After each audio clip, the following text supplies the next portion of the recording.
The chip that powers AI was never designed for intelligence. It was designed to color pixels in video games. Here's how that accident shaped a $100 billion industry. Most explanations start with GPUs are faster. That's not quite right. A top-end CPU core is actually faster than a single GPU core, significantly faster. The difference isn't speed, it's structure. A CPU has a handful of powerful cores, maybe 16 or 24, each one capable of complex, varied work. It's like having a small team of expert engineers who can solve almost any problem, but they solve them one at a time. A GPU flips that trade-off. It packs thousands of smaller, simpler cores onto one chip. Each core can only do basic arithmetic, but they all fire at once. Here's why that matters for AI.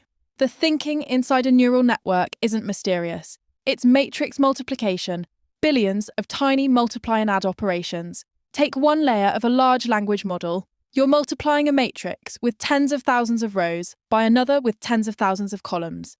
Every single one of those multiplications is independent. None of them needs to wait for any other to finish.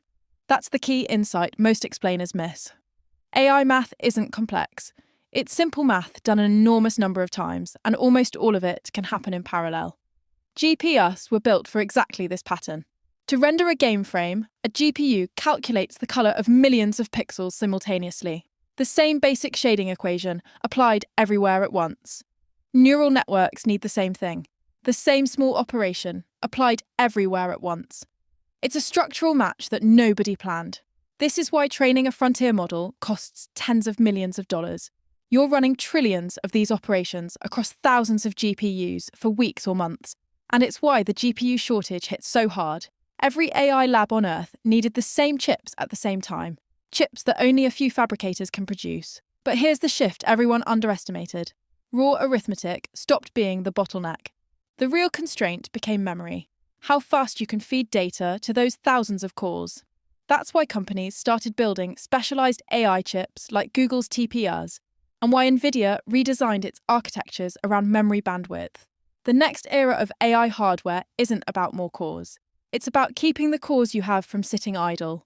If that was useful, subscribe. New explainer every week. I'm Ariella.